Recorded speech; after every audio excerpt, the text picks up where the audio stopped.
Only IAS में हम लोग बात कर रहे थे एंशिएंट इंडिया की, राइट है ना। तो एंशिएंट इंडिया का हम लोग डिस्कशन कर रहे हैं और अभी जो हम आज चैप्टर बात करने वाले हैं वो है modern historians of ancient India, right. कि एंशिएंट इंडिया के बारे में जो हमारा व्यू बना है वो कैसे बना, जो रिसर्च हुई है वो कैसे हुई है, कौन से लोग हैं जिन्होंने कंट्रीब्यूट किया है, और स्पेशली जो हम लोग बात करते हैं ना कि हाँ देखने का नजरिया, पर्सपेक्टिव क्या है एंशिएंट हिस्ट्री को लेकर, एंशिएंट इंडिया को लेकर। This is something which we will be discussing in this chapter, right. एक दूसरा सवाल आपने पूछा था सर कि हम क्या बुक रेफर कर रहे हैं, राइट। तो दो बुक आप कोई भी रेफर कर सकते हो। एक ये आर.एस. शर्मा जी की बुक है which is India's ancient past, which is same as जो एनसीईआरटी है, old NCERT class 11th, almost same है, राइट। अपनी किताब में वो थोड़ा सा ज्यादा लिबर्टी दे दी उन्होंने, बहुत सारी बातें कह दी हैं, right, but it's okay, almost same है, 99% इट इज सेम। तो जो ओल्ड एनसीईआरटी है क्लास 11th की 2000 एडिशन, 99 एडिशन, ऐसा अगर आपको एडिशन मिल जाए तो आप इससे पढ़ सकते हैं। नहीं तो ये जो मैं कंटेंट बना रहा हूं, ये जो क्लास की स्लाइड्स है, दीज आर गुड इनफ। इसके अलावा आपको कुछ और परेशान करने की जरूरत नहीं है, राइट। तो अगर आपके पास किताब नहीं भी है तब भी अगर आप यहां से पढ़ ले तो आर.एस. शर्मा जी की जो किताब है प्लस एंशिएंट इंडिया, हम यहीं तक लिमिट नहीं करेंगे, राइट। जो भी मुझे कुछ कंटेंट ऐड करना होगा, मुझे लगेगा कि ये डिस्कस और कर लेते हैं, I will keep on adding, right. तो आप इन साइट्स को भी रेफर कर सकते हैं, these sites are with you, right. आप ये PW एप्लीकेशन से डाउनलोड कर पाएंगे। चलिए खैर बात शुरू करते। तो हम बात कर रहे हैं, this is chapter 2, this is modern historians, कि हाँ जो हमारे मॉडर्न हिस्टोरियंस हैं वो भारतीय हैं, राइट, तो क्या व्यू है, और अगर वो अंग्रेज हैं तो क्या व्यू है, राइट। तो ये थोड़ा सा इस चैप्टर हमें सिखाता है कि हाँ किस तरीके से अंग्रेज जस्टिफाई कर रहे हैं हमारी एंशिएंट इंडिया को देखकर, हमारी हिस्ट्री को देखकर वो जस्टिफाई कर रहे हैं कि भाई इनको गुलाम बनाना सही है, राइट, ऐसी बातें कर रहे हैं वो, राइट। तो ये चैप्टर हमें ये बताता है कि किस तरीके से ये जस्टिफिकेशन है कि अगर उन्होंने हमें कॉलोनी बना लिया है, हमें अपना गुलाम बना लिया है, तो हम इसी लायक हैं, राइट। हाँ ये बिल्कुल सही है, ऐसा कह के जो है वो जस्टिफाई करेंगे। इनफैक्ट सवाल जो है शुरू करते हैं सवाल से।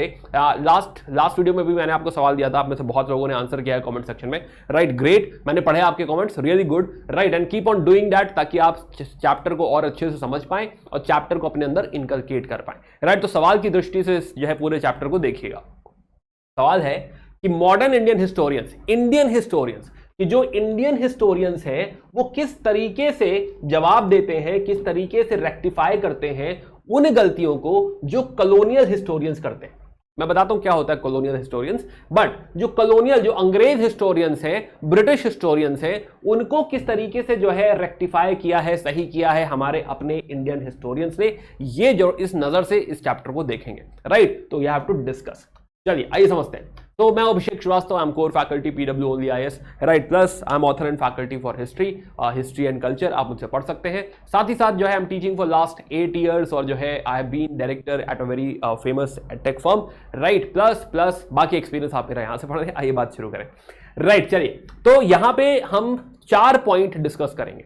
सबसे पहले अंग्रेजों का व्यू क्या है, बताता हूं मैं कॉलोनी मतलब, बट हाँ कॉलोनियल व्यू क्या है, राइट, है ना, उनका कंट्रीब्यूशन क्या है हमारी एंशिएंट इंडिया में। सेकंड, नेशनलिस्ट अप्रोच, कि जो हमारे नेशनलिस्ट लीडर्स हैं, राइट, जो नेशन की बात कर रहे हैं, जो देश जो है राष्ट्र की बात कर रहे हैं, वो क्या कह रहे हैं। प्लस नॉन पॉलिटिकल हिस्ट्री, ये तीसरा एंगल उठाया है ऑथर ने। और चौथा थोड़ा सा क्रूशियल है, विच इज कम्युनल अप्रोच। तो ये 4 टॉपिक हम लोग यहां पे टेकअप करेंगे। Now starting from colonialist view, right, कि कॉलोनियलिस्ट व्यू, बट पहले समझते हैं कि कॉलोनी क्या है। अब अंग्रेजों ने, जो ब्रिटिशर्स हैं, ब्रिटिशर्स हमारे देश पे राज्य कर रहे हैं फ्रॉम 1757, राइट, 1757 से राज्य शुरू हो जाता है, राइट। और मैंने पिछली क्लास में भी कहा था कि 1857 तक पहले जो राज्य है वो ईस्ट इंडिया कंपनी का है, राइट, और उसके आगे क्राउन रूल चालू हो जाता है टिल 1947, राइट। तो जब ये भारत पे राज्य कर रहे हैं तो टेक्निकली ये जो राज्य है, इस राज्य को कहा जाएगा कि इंपीरियल रूल है, और यहीं से वर्ड आता है इंपीरियलिज्म, मतलब कि कोई फॉरेन कंट्री है, कोई दूसरा देश है जो इस देश के ऊपर राज्य कर रहा है, जो पॉलिटी है, जो सोवरेनिटी है वो इनकी है, तो वो हमारे ऊपर राज्य कर रहे हैं, हम गुलाम हैं। तो ये कैसी पावर हो गई, ये इंपीरियल पावर हो गई, एंड दिस प्रोसेस और this polity, this philosophy will be called as imperialism, और हम क्या बन जाएंगे ग्रेजुअली, ग्रेजुअली हम बन जाएंगे इनकी कॉलोनी। राइट, हम ब्रिटेन की कॉलोनी बन जाएंगे। अब ब्रिटेन की हम ही कॉलोनी नहीं होंगे, इनकी और भी कॉलोनी होगी, फॉर एग्जांपल बर्मा होगा, and there will be like an number of colony, C1 C2 C3, बहुत सारे और देश होंगे जो इनके राज्य के अधीन है। Right, now as a colony ये क्या एक्सपेक्ट करते हैं, एज अ कॉलोनी ये एक्सपेक्ट करते हैं कि हमारा जो भी इकोनॉमी है, इंडिया की इकोनॉमी, ये भी पूरी तरह से किसको सपोर्ट करे, ब्रिटेन को सपोर्ट करे, हमारे देश को ना सपोर्ट करे। मतलब जो आर्थिक व्यवस्था है, जो आर्थिक जो है विकास है, इकोनॉमी जो इंडिया की है, वो ऐसी बन जाए कि ब्रिटेन की इकोनॉमी ग्रो करने लगे, सारी ग्रोथ सारी प्रॉस्पेरिटी उनके पास जाने लगे। फॉर एग्जाम्पल हम लोग बनाए raw material, right, raw material पैदा करें और उनको भेज दे ताकि वो लोग उसकी प्रोसेसिंग कर सके। राइट, वो लोग प्रोसेस करके हमारे यहां सामान भेज दे और हम लोग खरीदे। तो इस तरीके से हमारी जो इकोनॉमी होगी वो उनकी सबसर्विएंट हो जाएगी, हमारी इकोनॉमी भी उनकी गुलाम हो जाएगी। तो हम क्या बन जाएंगे, हम बन जाएंगे उनकी कॉलोनी। राइट, और ये सवाल खाली इकोनॉमी का नहीं है। अब ये ऐसा होने देने के लिए अगर वो सही में ऐसा करने लगेंगे तो हम लोग विद्रोह करेंगे, मना करेंगे कि ऐसा क्यों कर रहे हो, गलत हो रहा है। तो ये खाली इकोनॉमी के ऊपर कंट्रोल की बात नहीं, दिस कंट्रोल ऑटोमेटिकली मीन्स कि हमारी पॉलिटी के ऊपर भी उन्हीं का कंट्रोल रहेगा। तो पॉलिटिकल कंट्रोल भी है। तो कॉलोनी का मतलब कि हमारी पूरा राज्य जो है, पूरी पॉलिटी है जो उन्हीं के पास रहेगी। एंड थर्ड, जो सबसे सस्टेनेबल माना जाता है कि हां अगर किसी को कॉलोनी बनाना है तो सबसे घटिया काम जो कोई कर सकता है वो ये कर सकता है कि हमारे कल्चर पे भी कंट्रोल कर ले। और इसीलिए वो इंग्लिश एजुकेशन, क्रिश्चियन मिशनरीज, ये सारी चीजें हमारे यहां लेकर आएंगे। देखेंगे, सब देखेंगे आगे कैसे होगा। बट समझो कि कॉलोनी का मतलब ये हो गया कि हां भाई कि हमारी इकोनॉमी, हमारी पॉलिटी, हमारा कल्चर सब कुछ अधीन हो जाएगा अंग्रेजों के। तो ये सारी कॉलोनीज किस लिए जिंदा है, किस लिए सर्वाइव कर रही हैं, ताकि अंग्रेजों की इकोनॉमी ग्रो कर सके। राइट, इनकी इकोनॉमी ग्रो करे, ये खूब फले फूले। तो हम क्या बने, कॉलोनी। अब कॉलोनियल हिस्टोरियन मतलब ये हुआ, अगर कोई ऐसा है जो इस कॉलोनी को सपोर्ट करता है तो हम क्या कहेंगे, हम कहेंगे कि भाई वो कॉलोनियलिस्ट है। राइट, कॉलोनियलिस्ट, कि वो ऐसा हिस्टोरियन है जो इस पूरे प्रोसेस को कहता है कि हाँ ये बिल्कुल सही प्रोसेस। राइट, क्यों ये जस्टिफाइड है, क्योंकि टेक्निकली ये जस्टिफाइड नहीं है। किसी भी ग्राउंड से देखो तो ये जस्टिफाइड नहीं है कि किसी देश को आप अपना गुलाम बना लें। बट कॉलोनियलिस्ट हिस्टोरियन का काम यह होगा कि वो इस बात को जस्टिफाई करे, इस बात को प्रूव करे कि हाँ जो ब्रिटेन हमारे साथ कर रहा है वो सही है। तो सबसे पहले इन लोगों का नजरिया समझते हैं कि हाँ यहां पे क्या हो रहा है और क्यों ही ये लोग हमारी एंशिएंट इंडिया के बारे में जानना चाहते हैं, क्यों ही अंग्रेज समझना चाहते हैं कि हमारे काल में, हमारे पास में क्या हुआ है। राइट, तो colonialist view and there contribution, ये हमारा पहला टॉपिक है। सबसे पहले इन लोगों का व्यू समझते हैं कि इन्होंने क्या कहा, कैसा जनरलाइजेशन हमारे बारे में किया, कैसी कैसी गलत भावनाएं बना ली, इस बात को सबसे पहले यहां पे पकड़ते हैं। नाउ तो टेक्निकली जो जरूरत पड़ी है उनको, तो जैसा कि मैंने कहा कि 1750 के बाद 1757 टेक्निकली, बट रफली 1750s या 1757 ही कह लो, 1757 के बाद जब उनका एडमिनिस्ट्रेशन हमारे ऊपर आने लगेगा, राइट, जब वो हमारे ऊपर रूल करना शुरू करेंगे, तब उन्हें रियलाइज होगा कि क्या हम भारत को जानते हैं, क्या यहां लोगों को हम जानते हैं। उनको रियलाइज होगा नहीं, अगर हम नहीं जानते तो इनके बारे में थोड़ा सा रिसर्च करो, थोड़ा समझो इनके बारे में। राइट, तो एडमिनिस्ट्रेशन के चक्कर में, और ये नीड और ज्यादा बढ़ जाएगी। 1765 में मैं आपको पढ़ाऊंगा कि एक ट्रीटी ऑफ इलाहाबाद हुई थी, और इस ट्रीटी ऑफ इलाहाबाद के तहत ये जो एरिया है, बंगाल, बिहार, उड़ीसा वाला जो एरिया है, ये अंग्रेजों के एडमिनिस्ट्रेशन का पार्ट है। अब यहां पे उनको जुडिशरी चलानी है, राइट, जुडिशरी चलाना है, कानून व्यवस्था देखनी है। अब जब कानून व्यवस्था देखनी है तो कानून व्यवस्था में या तो उन्हें हिंदू लॉ की जरूरत पड़ेगी, राइट, हिंदू लॉ, और या फिर उनको मुस्लिम लॉज की जरूरत पड़ेगी। तो टेक्निकली उन्हें कोलैबोरेट करना पड़ेगा या तो ब्राह्मण से, पंडितों से, या फिर उनको कोलैबोरेट करना पड़ेगा हमारे मौलवी से। तब कहीं जाके वो न्याय व्यवस्था देख सकते हैं, राइट। अदरवाइज उनको पता ही नहीं है कि भाई यहाँ पे यह क्या कानून माना जाता है, यहाँ के कस्टम्स क्या है, यहाँ के लॉस क्या है, क्या इसका आइडिया उनको है? क्या उनको पता है कि हमारे हिंदू लॉस क्या है, क्या हमारे मुस्लिम लॉस क्या है? नहीं, उनको ये आइडिया नहीं है। And that is the reason कि इस कंट्रीब्यूशन की जरूरत है, और ग्रेजुअली दे विल रियलाइज कि उनको भी पढ़ने की जरूरत है, उनको भी रिसर्च करने की जरूरत है। एंड इसके तहत पहली बार 1776 में, राइट, 1776 में for the first time they will translate Manusmriti. Manusmriti को ट्रांसलेट करेंगे, और मनुस्मृति को ट्रांसलेट करके जो बुक बनेगी, that book is called as a code of Gentoo laws. A code of Gentoo laws, right. अच्छा, बाय द वे, है ना, ये मूवी नहीं चल रही है ना, आपको भी ऐसी लाइन खींचनी है और ये नोट्स बनाने हैं। एक बार ये नोट्स बन गए, राइट, उसके बाद ये चैप्टर आपका है, ये टॉपिक आपका है, और धीरे धीरे एक एक चैप्टर करके पूरी एंशिएंट इंडिया पे आपकी कमांड आ जाएगी, राइट। तो मैं जब लिखूं तो मेरे साथ आपकी भी कॉपी पेन खुले होने चाहिए, राइट, स्केल चल जानी चाहिए, लाइन खिंच जानी चाहिए, और ये सारी चीजें जैसे जैसे आप ऐड करते चलेंगे, you will have amazing command on this subject, right, है ना। तो with me, right, with me जो है, you have to create these timelines, these mind maps. अगर ये माइंड मैप्स टाइमलाइन क्रिएट कर रहे हो तो by the time I will complete ancient India, आप इंडिया में वन ऑफ दोज होंगे जिनको एंशिएंट इंडिया पे सबसे ज्यादा कमांड होगी, राइट, है ना। तो प्लीज जो है इसके साथ ही थोड़ा स्केच एक्सरसाइज ये सब करते रहना पड़ेगा, खाली बैठ के देखना नहीं, राइट। पहले चैप्टर मैंने ऐसा नहीं कहा क्योंकि पहले चैप्टर में ऐसा कुछ बहुत था नहीं, बट यहाँ पे है, राइट। यहाँ पे you can make timelines, you can take notes, plus कुछ किताबें हैं जो यूपीएससी एमसीक्यू में पूछ सकता है, प्लस बहुत अच्छे सवाल मेन से बन सकते हैं, राइट। तो इसीलिए थोड़ा सा देखेंगे इसको।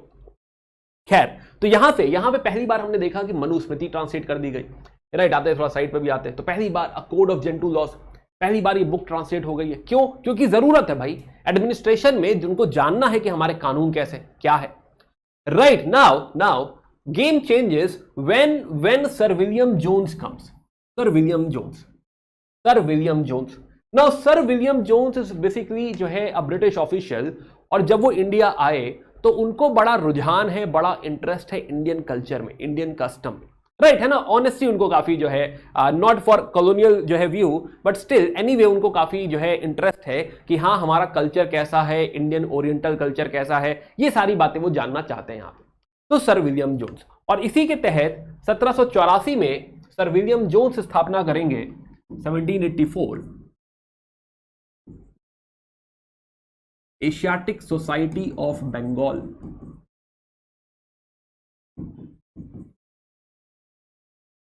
Asiatic Society of Bengal, and this is by sir William Jones.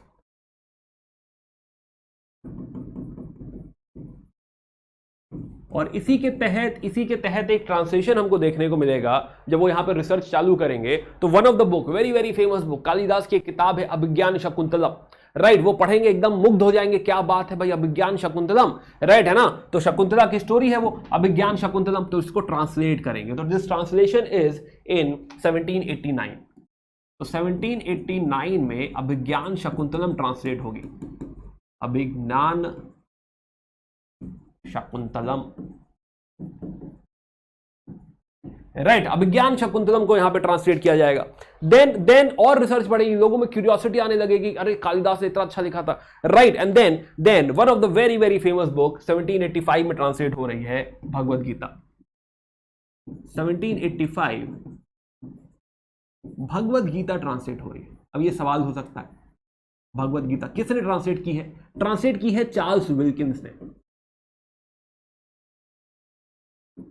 तो ये 1770s का दौर या 80s का दौर आप समझिए। तो 80s के दौर से ही क्या है कि रिसर्च चालू हो गई है कि हाँ भारतीय इतिहास क्या है, या ऐसी कौन सी अच्छी किताबें लिखी गई हैं। तो काफी रुझान आने लगा है लोगों का, काफी इंटरेस्ट आने लगा है लोगों का कि अच्छा ये सारी चीजें हो रही है। अभी कॉलोनियल व्यू भी आ रहा है इसमें, right. Now because of this हम देखेंगे कि अब ये जो रिसर्च हो रही है, जब ये बातें पता चल रही हैं, तो this will influence the European countries, France, Germany, इनको लगेगा क्या बात कर रहे हो, ये सब लिखा था इंडिया में, राइट। ऐसा लिटरेचर भी एग्जिस्ट करता है इंडिया में। तो मीनवाइल बाकी हम देखेंगे कि भाई यहां पे इंडिया में शुरुआत हुई थी एशियाटिक सोसाइटी ऑफ बंगाल से, बट वहीं 1804 तक जाके बॉम्बे में भी 1804 में बॉम्बे में भी एशियाटिक सोसाइटी बन रही है। बॉम्बे की Asiatic society, Bombay, right, Asiatic society आप पूरा लिखिएगा, बॉम्बे की एशियाटिक सोसाइटी। सिमिलरली एक चेयर जाके ब्रिटेन में बन रही है 1823 में, राइट। तो this is chair in Asiatic Society of great Britain, Asiatic Society of great Britain. तो यू कैन अंडरस्टैंड कि भाई काफी ज्यादा जो है इन्फ्लुएंस हो चुका है, काफी ज्यादा पॉपुलैरिटी है, लोग जानना चाहते हैं इंडियन कल्चर के बारे में, इंडियन कस्टम के बारे में, प्लस उनकी नीड भी है, देखो उनकी जरूरत भी है, वो समझना चाहते हैं कि भारत में क्या हो रहा है, क्यों हो रहा है, राइट, है ना। तो वी विल रियलाइज कि बाय 1820s 1830s ऑलरेडी काफी बातें आगे बढ़ चुकी हैं, काफी रिसर्च आगे हो चुकी है। तो विलियम जोन्स जब संस्कृत की बात करते हैं तो संस्कृत कहते हैं कि Sanskrit is somewhat similar to Latin, somewhat similar to English, and in fact इसका स्ट्रक्चर भी बेटर है। तो यूरोपियन कंट्रीज और जागने लगती हैं, क्या बात कर रहे हैं, ऐसा भी हो सकता है क्या, राइट। एंड हमने देखा कि ब्रिटेन में हमारी चेयर क्रिएट हो रही है, Asiatic Society of great Britain create हो रहा है, राइट। नाउ अब 1850s तक आते आते आता है दौर मैक्स मुलर का, उसी की कहानी आगे बढ़ाते हैं, राइट, मैक्स मुलर। तो नाउ ये दौर है 1850s का। 1850s में एक तो मैक्स मुलर की एंट्री हुई है, Max Muller, right, Max Muller जो है जर्मन स्कॉलर है, right, he is a German born scholar,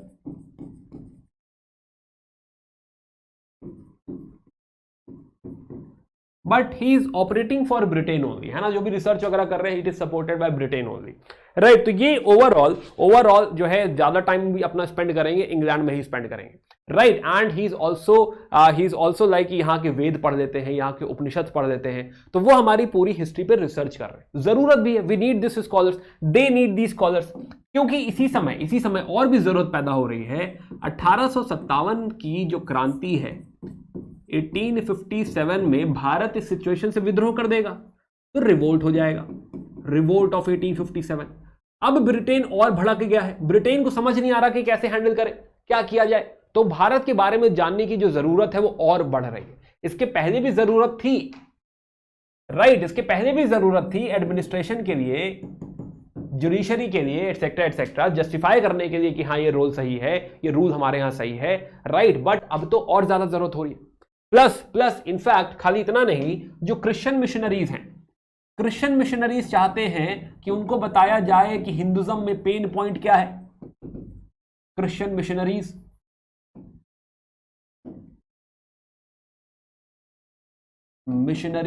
वो चाहते हैं कि हिंदुज्म का पेन पॉइंट बताया जाए उन्हें, ताकि वो लोग वही काम करके, वही चीज सही करके, वही पिच करके कहें कि हाँ ये दर्द है, हाँ तो अच्छा कन्वर्ट हो जाओ, राइट, है ना, क्रिश्चियनिटी में आ जाओ, तो इस तरीके से लोग कन्वर्ट हो जाए। तो डिमांड यहां पे बहुत ज्यादा आ चुकी है 1850s तक आते आते कि भाई भारत के बारे में और बातें बताई जाए, राइट, है ना। तो ये ऐसा जरूरी नहीं 1850s ही समझो आप, 1820s के बाद ही या 1800 के दौर में ही जो है ये बात काफी डिमांड फॉर इंडिया काफी ज्यादा बढ़ रही है। खैर तो नाउ तो मैक्स मुलर जो है हियर वी विल सी कि a lot of ancient scriptures, ancient books will be translated. अभी तो अर्थशास्त्र ढूंढी ही नहीं गई है, उस समय अर्थशास्त्र मिल जाती तो पता नहीं क्या होता, राइट। तो एंशिएंट बुक्स को जो है ट्रांसलेशन यहां पे बहुत सारा होगा। And most importantly Max Muller की जो फेमस किताबें हैं, right, it is sacred books of the east, sacred books of the east, ये किताब लिखेंगे वो, किताब नहीं लिखेंगे वो, किताबें लिखेंगे वो, राइट। सीरीज है ये भाई, पूरी सीरीज, 50 किताबें हैं कुछ उसमें, और ये सीरीज बहुत पॉपुलर होगी, राइट, सब देखेंगे, है ना, जैसे आती है बहुत पॉपुलर नेटफ्लिक्स सीरीज, तो नेटफ्लिक्स सीरीज टाइप है ये, कि हाँ पूरी किताबें लिखे जा रहे हैं, लोग पढ़े जा रहे हैं कि भारत में ये होता है, भारत में ये होता है, वेदों में ये लिखा हुआ है, उपनिषद में ये लिखा हुआ है, तो ये सारी बातें लिखे जा रहे हैं, लोग पढ़े जा रहे हैं, राइट। तो इस तरह से पूरी किताबें छाप दी इन्होंने, secret books of the east. तो ये तो खाली कवर है, बट किताबें देखोगे तो भरी पड़ी है भाई, बहुत किताबें। राइट, और ये रेफर करने लगेंगे, अंग्रेज रेफर करने लगेंगे, राइट है ना, जो है ब्रिटेन पूरा, जब ब्रिटेन सरकार इसको पढ़ने लगेगी, पार्लियामेंटेरियंस पढ़ने लग जाएंगे कि भाई क्या कह रहे हैं, क्या क्या हुआ था भारत में, राइट। तो एक तो ये व्यू, एंड ये जो व्यू है, ये जो किताबें हैं, इसमें आप देखेंगे जनरलाइजेशन। अब ये इंपॉर्टेंट है, राइट है ना। अब थोड़ा जो है पेन रख दो और सुनो मेरी बात, राइट, कि जनरलाइजेशन, कि भारत के बारे में बहुत सारी बातें लोग जनरलाइज करने लगेंगे कि भारत में ऐसा सही है ना। जो हम लोग बात कर रहे थे ना जस्टिफिकेशन की, ये है जस्टिफिकेशन। सुनिए क्या कहते हैं ये भारत के बारे में। कहते हैं कि भाई जो भारत है, जो भारतीय राइटर्स हैं, उनको टाइम का कोई अंदाजा ही नहीं है, क्रोनोलॉजी का उनको कुछ पता ही नहीं है, राइट। तो ना कोई टाइम का सेंस है, ना ही क्रोनोलॉजी का सेंस है।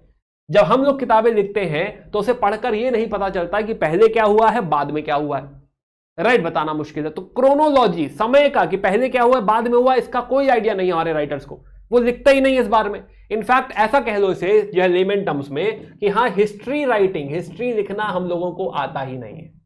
एंशिएंट इंडिया में हिस्ट्री का कोई जिक्र ही नहीं है, लिखा ही नहीं गया कि पहले कौन राजा, फिर कौन आया, फिर किसी ने लिखा ही नहीं, जरूर ही नहीं समझा, राइट। प्लस दूसरा हम लोग बचपन से ही, मतलब शुरू से ही डेस्पोटिक रूल के शिकार रहे हैं। डेस्पोटिक रूल मतलब कोई डिक्टेटर रहा हो, डेस्पोटिक राजा रहा हो, जो बिल्कुल अपने मन की करता हो, उसे जो मन में आए वो करे हो।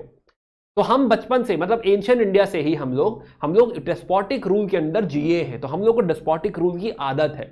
क्या कहना चाहता है वो ये कहना चाहता है कि हाँ, जब इनको डेस्पोटिक रूल की आदत है तो अंग्रेजों को भी डेस्पोटिक रूल ही करना चाहिए। अंग्रेजों को ऊपर से हमें बताना चाहिए कि हम लोग को कैसे सांस लेनी है, राइट। तो डेस्पोटिक रूल जो है जस्टिफाइड है क्योंकि हमको उसकी आदत है, ये कह रहे हैं यहां पे। प्लस ये कह रहे हैं कि हमारा जो भारतीय है, एक भारतीय की जीवन की चिंता ये है कि हाँ, अगली दुनिया में क्या होगा, मरने के बाद क्या होगा, ये उनके जीवन की सबसे बड़ी जो है चिंता है, सबसे बड़ी प्रॉब्लम यही है। तो वो पूरा जीवन किस चीज में लगे हुए हैं कि हाँ, जीवन में मरने के बाद हमें जो मोक्ष मिलेगा या जो भी मिलेगा, राइट, वो उसको सही करने के लिए, मोक्ष पाने के लिए पूरा जीवन लगा रखा है। तो स्पिरिचुअलिज्म जो है, स्पिरिचुअलिज्म यहां का मेन फोल्टे है, राइट। और दूसरी दुनिया यहां की सबसे बड़ा कंसर्न है कि दूसरी दुनिया में क्या होगा, राइट, ये कह रहे हैं वो। प्लस कह रहे हैं कि भाई यहां पे कास्ट सिस्टम है और लोगों में डिस्क्रिमिनेशन बहुत ज्यादा है, राइट है ना, जो ये छुआछूत, भेदभाव, ये सब बहुत ज्यादा है। ये तो बात थोड़ी ठीक ही कह दी इन्होंने, right. But yes, caste system की बुराई कर रहे हैं कि कास्ट सिस्टम है हमारे यहाँ पे। खैर, Indians had no sense of nationhood. सुनिए बात को, कि इनको नेशनहुड का आइडिया नहीं है, राइट। इसको थोड़ा सा जो है बनाते हैं कि कह रहे हैं कि जनरलाइजेशन, अगर आप समझिए, की वर्ड समझिए जरा, ये नोट कर सकते हो, जनरलाइजेशन भी है और जस्टिफिकेशन भी है। तो कह रहे हैं पहला पॉइंट कह रहे हैं कि हमको क्रोनोलॉजी और टाइम का कोई आइडिया नहीं। क्रोनोलॉजी यानी हमको हिस्ट्री का कोई आइडिया नहीं है, समय के हिसाब से हम लोग नहीं लिखते। और क्या कह रहे हैं ये? और ये कह रहे हैं कि भाई हमारे यहां हमें आदत है डेस्पोटिक रूल की, ऐसा राजा जो मनमानी करे, अपने मन में जो आए वो करे, डेस्पोटिक रूल की हमको आदत है। This is fine with us. तीसरी बात ये कह रहे हैं कि भाई जो है स्पिरिचुअलिज्म और नेक्स्ट वर्ल्ड, यही इसको लेके हम लोग परेशान हैं। स्पिरिचुअलिज्म एंड नेक्स्ट वर्ल्ड, इसको लेके भारतीय परेशान है, राइट, वो उसी में लगे रहते हैं। चौथी बात उन्होंने करी कास्ट की, कास्ट और उसका डिस्क्रिमिनेशन, कि कोई ऊंच जात है, कोई नीच जात है, ये बात कही इन्होंने, राइट। और आखिरी में ये कहते हैं कि भाई नेशनहुड मतलब नेशन मतलब राष्ट्र, तो नेशनहुड मतलब लोगों को ये भावना नहीं है कि वो भारत को बिलोंग करते हैं, राइट, कि हाँ हम भारत को बिलोंग करते हैं, ऐसी हमारे अंदर कोई भावना नहीं है ना, हमारे अंदर फीलिंग ही नहीं कि हम भारत को बिलोंग करते हैं। प्लस एंड नेशनहुड भी नहीं है, और सेल्फ गवर्नमेंट हमको आती ही नहीं है, खुद को रूल करना हमको आता ही नहीं है, तो सेल्फ गवर्नमेंट भी हमको नहीं आती। This is what is colonialist view, right. ये ब्रिटिश हिस्टोरियंस मैक्स मुलर, और यही बातें आगे रेजोनेट होने लगेगी, मैक्स मुलर लिख के जाएंगे, बाकी लोग भी यही बातें करने लगेंगे, यही बातें करने लग जाएंगे, राइट, कि तुम्हें ये नहीं आता, तुम्हें ये नहीं आता, तुम्हें ये नहीं आता, right. And this is the colonial view. And इन्हीं बातों को आगे बढ़ाने के लिए, इन्हीं बातों को आगे बढ़ाते हुए आते हैं, एक राइटर है, अर्ली हिस्ट्री ऑफ इंडिया लिखते हैं, राइट, इनफैक्ट उसी टाइमलाइन पे डाल दूं मैं इसे भी। राइट, तो 1904 में एक किताब आ रही है, अर्ली हिस्ट्री ऑफ इंडिया। तो यही जो बातें ये बता के गए, राइट, यहां पे हमने देखा कि जनरलाइजेशन, राइट, और 1900 somewhere. Now year is not very very important, अभी हम लोग स्टोरी लिख रहे हैं तो ठीक है, ईयर की बात करें दे रहे हैं। तो एक ऑथर होते हैं Vincent Arthur Smith, Vincent Arthur Smith, right, Vincent Arthur Smith, और इनकी किताब है, इनकी किताब का नाम है early history of India, early history of India. Right, तो वो भी यही जस्टिफिकेशन, यही जनरलाइजेशन आगे लेके जा रहे हैं, वो भी यही सारी बातें कर रहे हैं। Right, in fact early history of India में विंसेंट आर्थर लिखते हैं कि शुरू से ही हमारे यहां पे फॉरेनर्स का बड़ा रोल रहा है। राइट, जैसे कि अलेक्जेंडर की बात करते हैं, उनकी मोर देन 50% बुक अलेक्जेंडर के ऊपर है। इनफैक्ट अलेक्जेंडर बहुत नीचे परकुलेट हुआ भी नहीं था, ब्याज से वापस चला गया था।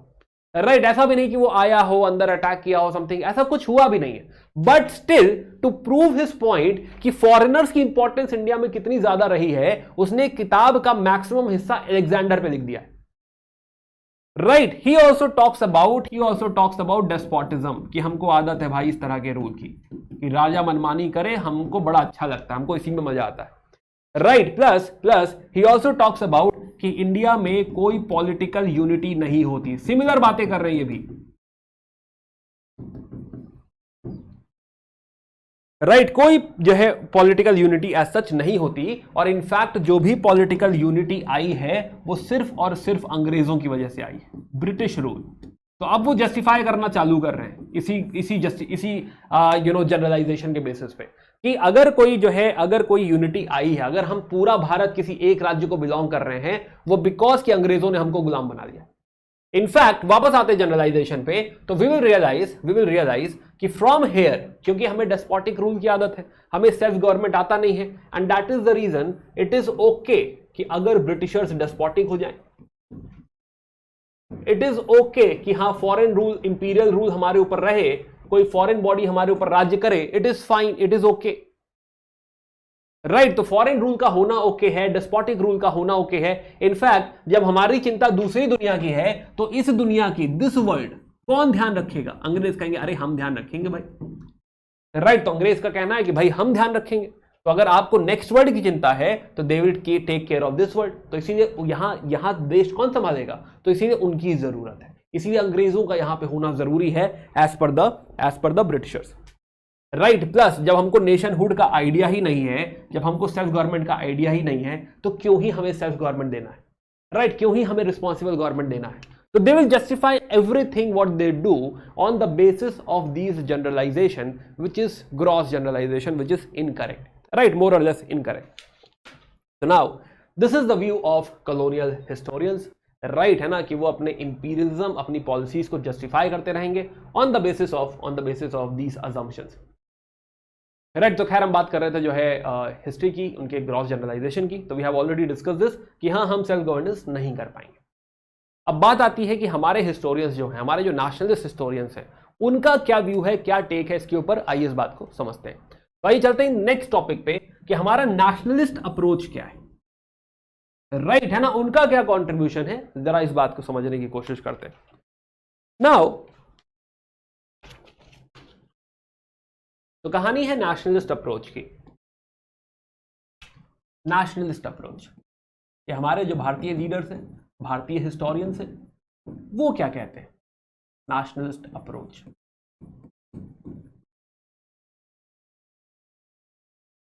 देखो, एक पहली प्रॉब्लम नेशनलिस्ट हिस्टोरियंस के पास ये है कि हाँ उनको निगेट करना है कॉलोनियलिस्ट व्यू। राइट, ये जो भी बातें कही जा रही हैं, चाहे वो मैक्स मुलर कह रहे हो, चाहे वो विंसेंट आर्थर स्मिथ कह रहे हो, कि हाँ जो कॉलोनियल व्यू है, this is first thing they have to handle. But इसके साथ साथ उन पर जिम्मेदारी और भी है। उन पर जिम्मेदारी है, एक तो वो एक और चीज ऑब्जर्व कर रहे हैं, उनका ऑब्जर्वेशन है कि देखो हम ठीक है कॉलोनियल व्यू को निगेट करेंगे, but one thing we must understand कि हमारी जो सोसाइटी है, इंडियन सोसाइटी, राइट, अगर इसको कंपेयर करो ब्रिटेन की सोसाइटी के साथ, तो इंडियन सोसाइटी कैसी सोसाइटी दिख रही है इनको? ये कह रहे हैं कि भाई इंडियन सोसाइटी हमारी फ्यूडल सोसाइटी टाइप है। फ्यूडल मतलब कि जमीन की जो ओनरशिप है वो मैटर कर रही है, कि हाँ एक जमींदार है वो पूरे जमीन की देखरेख कर रहा है, राइट, बाकी लोग उसी के नीचे खेती कर रहे हैं, right. Not exactly this is feudalism नहीं पढ़ा रहा मैं, बट समथिंग लाइक दैट, कि जो लैंड की ओनरशिप है वो इंपॉर्टेंट है, राइट। और उसके चक्कर में ये फ्यूडल डिकेइंग सोसाइटी कह रहे हो कि हाँ हमारे यहां कोई ग्रोथ हो रही है नहीं, इनोवेशन हो रहा है नहीं, तो फ्यूडल डिकेइंग सोसाइटी उनको दिख रही है सेरा में। दूसरी तरफ ब्रिटिश सोसाइटी कैसी दिख रही है? कैपिटलिस्ट है और प्रोग्रेसिव है। तो कहीं ना कहीं उनकी जिम्मेदारी यह भी है कि हाँ अब वो जो लिखेंगे खाली इनको झूठा ठहरा देना काम नहीं है, राइट। सोशल रिफॉर्म भी इंपॉर्टेंट है, राइट। इस सोसाइटी में जो चीजें गलत हो रही हैं उनको सही करना भी इंपॉर्टेंट है। तो यहां पे जो बात करेंगे वो कहेंगे कि हाँ ठीक है, हम बात करेंगे रिकंस्ट्रक्शन ऑफ एंशिएंट हिस्ट्री की, इसको एक नए अप्रोच से देखते हैं, रिकंस्ट्रक्शन ऑफ एंशिएंट इंडिया, कि हमारा पहले का भारत कैसा था, राइट, है ना। रिकंस्ट्रक्शन तो करना ही है कि कॉलोनियल व्यू है इसको निगेट करना है, बट इसके साथ साथ जिम्मेदारी ये भी है कि हाँ हम सिर्फ इस तक लिमिट नहीं करेंगे, हमारे लिए सोशल रिफॉर्म भी जरूरी है, और हमारे लिए एक और एलिमेंट जरूरी है विच इज सेल्फ गवर्नमेंट। पहले ये बेसिक प्रॉब्लम स्टेटमेंट समझो कि हाँ हमें ये भी प्रूव करना है कि हाँ पॉलिटी वाइज क्या हम अपने आप को रूल करने में सक्षम है, क्या हमें ये कैपेसिटी है, पोटेंशियल है, क्या ये कर पाएंगे। प्लस सोशल रिफॉर्म, जिस तरह की सोसाइटी है, खाली ये कह देना कि कॉलोनियल व्यू गलत है और हम बहुत अच्छे हैं, राइट, ऐसी बात कर देने से खाली सॉल्व नहीं होगा। क्या हम इसका इस्तेमाल सोशल रिफॉर्म में कर सकते हैं? This is also one of the important problem statement, right, कि सोशल रिफॉर्म, सेल्फ गवर्नमेंट और रिकंस्ट्रक्शन ऑफ एंशिएंट इंडिया, तीनों ही इश्यूज इंपॉर्टेंट है। अब इसमें जो व्यू लेंगे ये लोग, तो इसमें 3 व्यू बनते हैं। एक व्यू बनता है जो कि मैं कहूंगा rationalist side, rationalist approach. One is rationalist approach. Rationalist मतलब लॉजिकल, सही, राइट, है ना, जज्बाती नहीं, रैशनलिस्ट अप्रोच। ऑर्थोडॉक्स नहीं है, रैशनलिस्ट है, राइट, रैशनल है, रैशनल उसके पीछे कोई लॉजिक है, कोई जो है पुख्ता ठोस जो है सबूत है, फाउंडेशन है। तो एक तो अप्रोच रैशनलिस्ट अप्रोच है, this is first approach, right. Second जो अप्रोच हमें दिखेगी, सेकंड अप्रोच दिखेगी स्टडी ऑफ पॉलिटिकल हिस्ट्री, कि उनका फोकस किस तरफ चला जाएगा कि जरा पॉलिटिकल हिस्ट्री की बात करी जाए। क्यों भाई, क्योंकि हमें प्रूव करना है कि हाँ हम अपना राज्य स्वयं कर सकते हैं, self government is important, right. और थर्ड अप्रोच जो है, third approach is Hindu revivalism.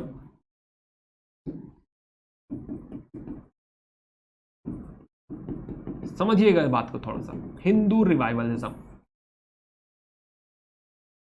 Revivalism, right. अब एक जो अप्रोच है रैशनलिस्ट अप्रोच, कि रैशनली क्या चाइल्ड मैरिज होनी चाहिए, क्या बच्ची का विवाह होना चाहिए, नहीं होना चाहिए, राइट, रैशनलिस्ट अप्रोच। क्या सती होना चाहिए, नहीं होना चाहिए, क्या विडो रिमैरिज हो जानी चाहिए, ये कहेंगे हाँ हो जानी चाहिए।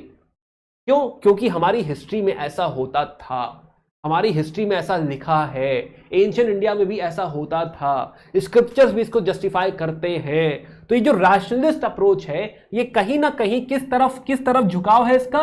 रैशनलिस्ट अप्रोच का झुकाव है सोशल रिफॉर्म की तरफ भी, राइट, तरफ भी। ऐसा नहीं कि खाली सोशल रिफॉर्म, बट हाँ मेजर मुद्दा सोशल रिफॉर्म भी है, इसको साइडलाइन नहीं किया जा रहा है, राइट। दूसरी तरफ पॉलिटिकल हिस्ट्री जो पढ़ी जा रही है, political history mostly self government के लिए पढ़ी जा रही है, कि हाँ हमारे यहां पहले भी हम लोग राज्य करते थे, रिपब्लिक हुआ करते थे, डेमोक्रेसी जैसा फीचर हुआ करता था, ये प्रूव करने के लिए पॉलिटिकल हिस्ट्री, राइट। और हिंदू रिवाइवलिज्म इज मोर थोड़ा सा एक्सट्रीम वे, कि हाँ जो पहले का जो हिंदू रिलीजन था, राइट, वो बड़ा प्रिस्टीन था, वो बड़ा प्योर था। तो ऐसा भी जो है यहां पे प्रूव करते हुए हमें कुछ हिस्टोरियंस नजर आएंगे, राइट। तो one is rationalist approach, one is political history, one is Hindu revivalism.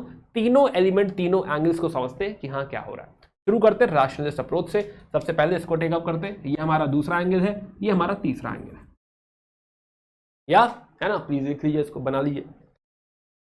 चलिए, तो रैशनलिस्ट अप्रोच तो समझते हैं जरा रैशनलिस्ट अप्रोच। देखिए, अगर आप नहीं बना रहे हैं तो हाँ, ये कम से कम पीडीएफ डाउनलोड कर लीजिएगा, इसी से पढ़ लीजिएगा जो आपको सही लगे, राइट। चलिए, तो पहले हम लोग बात करते हैं रैशनलिस्ट अप्रोच की।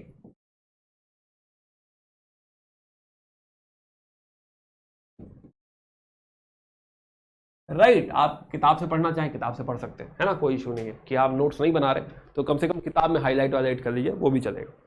ओके, तो पहले जो लीडर हमको रैशनलिस्ट अप्रोच के दिखते हैं, बड़ा नाम, which is Rajendra Lal Mitra.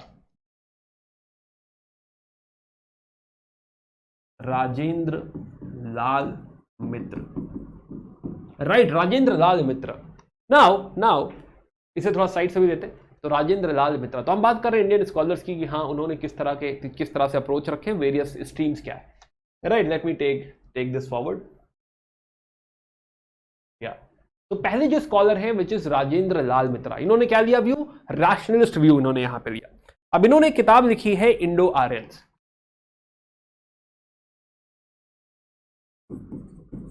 Indo Aryans, right, Indo Aryans. अब यहां पे ही हैज आल्सो पब्लिश्ड सम वैदिक टेक्स्ट, राइट, कि हाँ वैदिक टेक्स्ट वगैरह भी पब्लिश हुए हैं। But the point he had made, one of the point he had made is कि हाँ, यहाँ पे लोग, यहाँ की सोसाइटी कैसे थी, और जो आर्यंस थे एंशिएंट इंडिया में Aryans used to eat beef,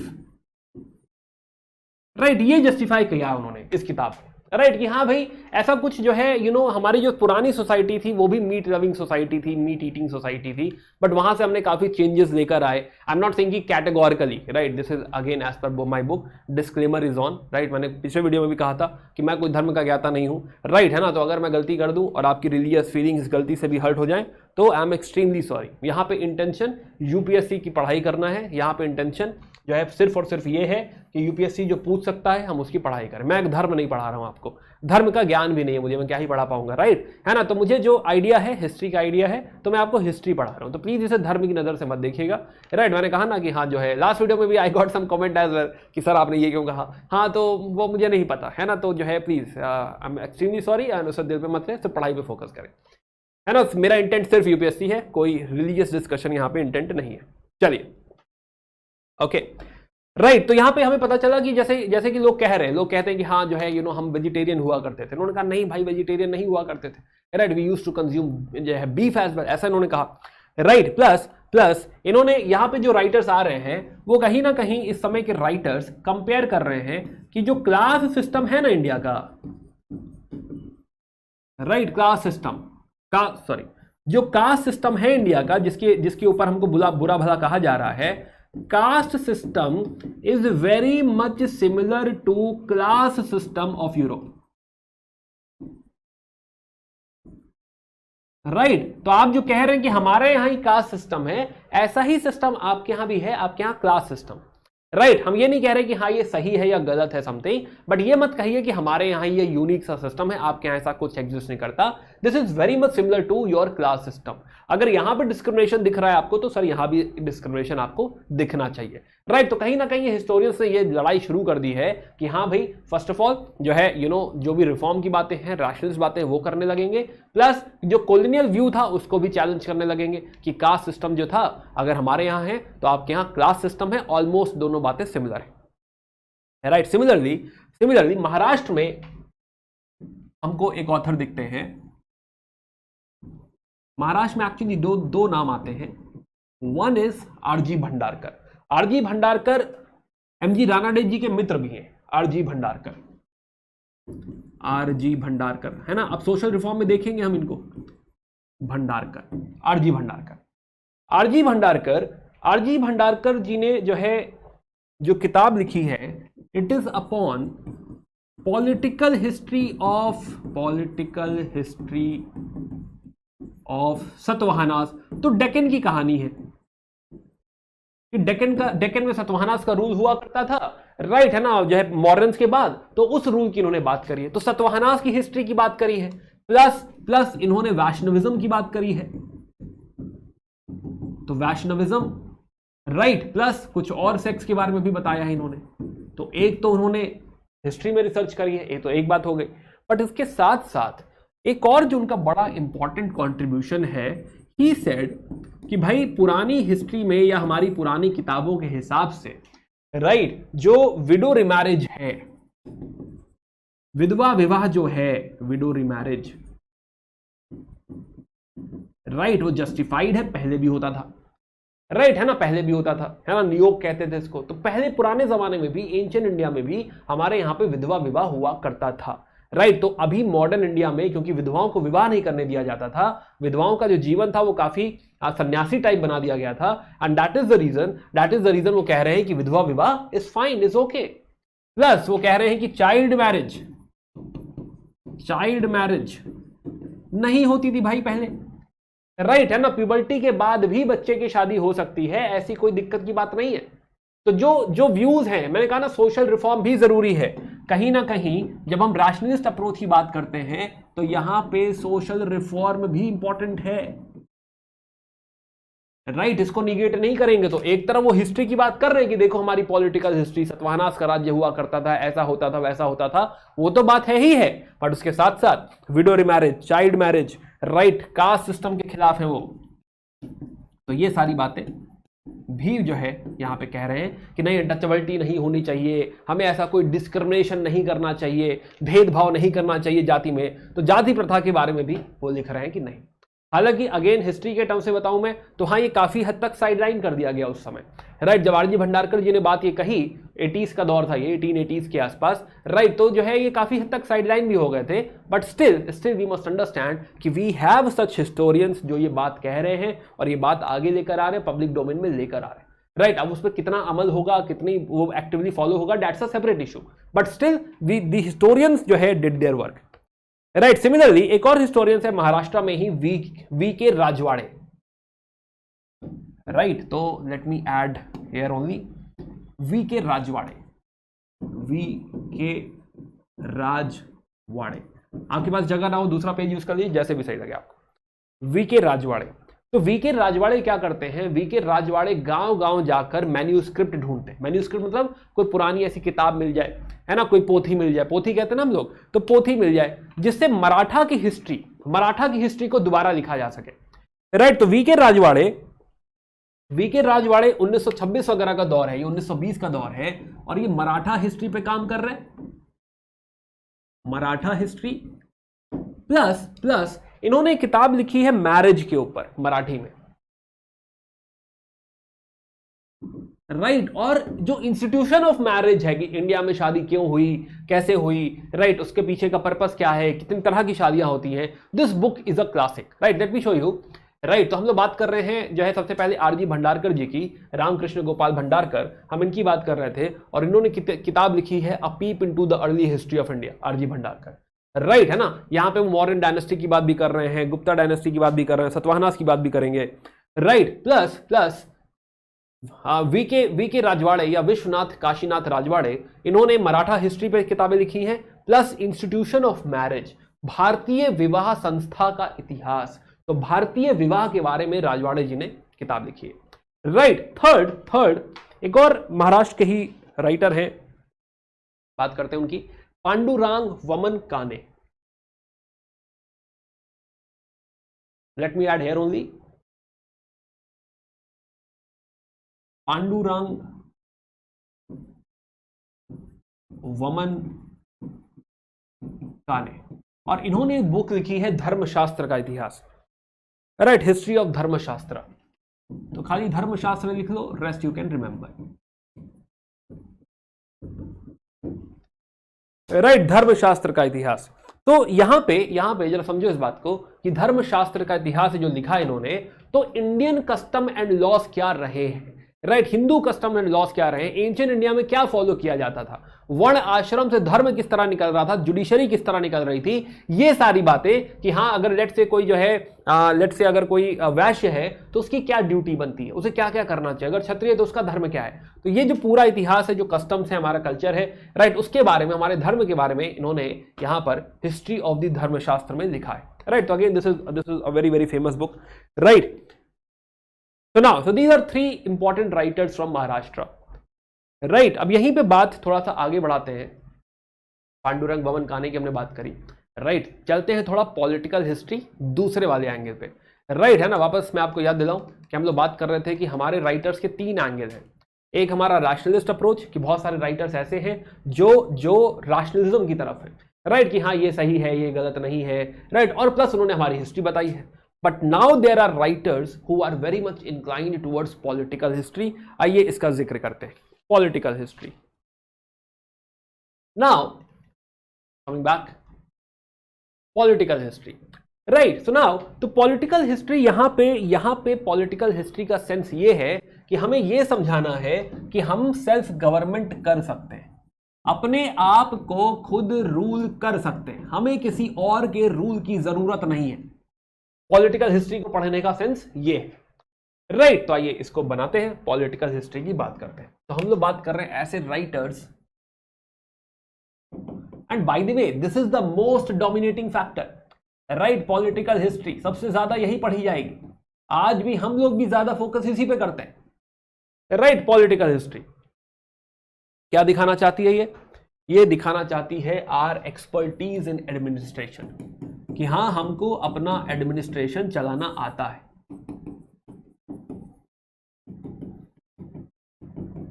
और जब एडमिनिस्ट्रेशन की बात आती है तो सबसे बड़ा नाम आता है अशोक का। तो खैर, तो बात करते हैं जो है पहले writer Devadatta Ramakrishna Bhandarkar, D R. Bhandarkar, D R. Bhandarkar, D R. Bhandarkar. Now D R. Bhandarkar basically एक एपिग्राफिस्ट हैं, और इनकी जो किताब है वो बेस्ड है अशोका के ऊपर। राइट, तो टेक्निकली ही इज एपिग्राफिस्ट, तो जो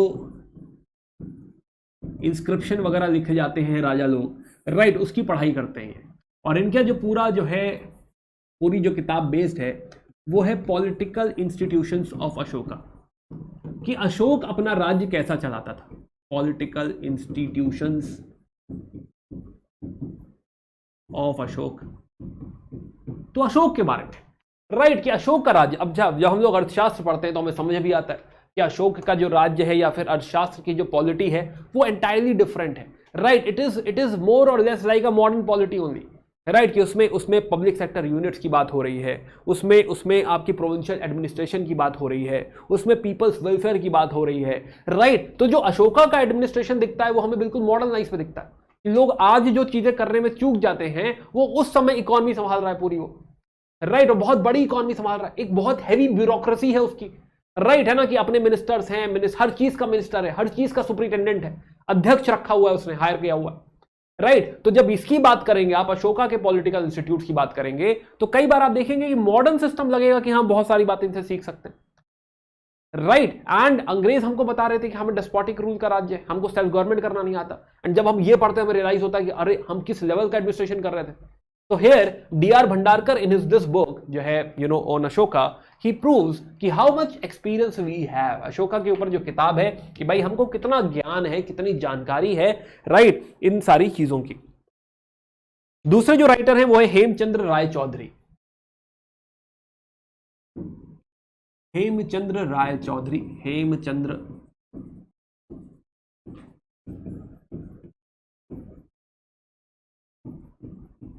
राइट, हेमचंद्र राय चौधरी। देखो मैं यहां पे ईयर नहीं लिख रहा उनका कि हाँ वो कब उनका जन्म हुआ, कब उनका जो है देहांत हुआ है, बट स्टिल अगेन जब आप बुक पढ़ना तो हल्का सा देख लेना, but it is not important as well. खाली एसेंस समझो, रफली 1900 के बाद ये सब हो रहा है, चलेगा। राइट, इतना बहुत है, इससे ज्यादा जो है इसे टाइमलाइन पे ऐड करने की जरूरत नहीं है। You should understand the whole philosophy, you understand the thought process, good enough. Right, चलो तो हेमचंद्र राय चौधरी, देखिए अभी क्या बात करते हैं। ये बात इनकी शुरू होती है महाभारत से, कि महाभारत की जो कहानी है, जो लड़ाई है, राइट, वो रफली 10th सेंचुरी बीसी की है। यहां से लेकर गुप्ता एरा, यहां तक की कहानी की वो बात कर रहे हैं, which is close to 600 CE. Right, कि हाँ इनकी कहानी जो एंड हो रही है वो लगभग 10th सेंचुरी बीसी से स्टार्ट होकर 600 सी ही, यानी रफली 1600 साल की कहानी की बात कर रहे हो, 1600 ईयर्स।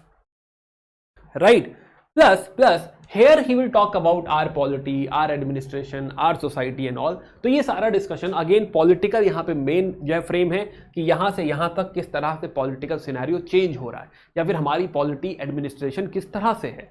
राइट, यहाँ पे वो आर्थर स्मिथ की किताब को भी एक्नॉलेज करते हैं कि हाँ भाई इन्होंने भी कुछ कुछ लिखा है। Right, but otherwise his main focus is कि हमारी पॉलिटी एंशिएंट इंडिया में किस तरीके की रही है, starting from 1000 to 600 CE. Right, now यहां पे जो है कहा जाता है कि हाँ भाई थोड़ा सा मिलिटेंट ब्राह्मणिज्म दिखाई देता है उनकी राइटिंग में, क्योंकि उनको अशोक की पीस पॉलिसी से थोड़ा इशू है। राइट, ही क्रिटिसाइज अशोका की पीस पॉलिसी।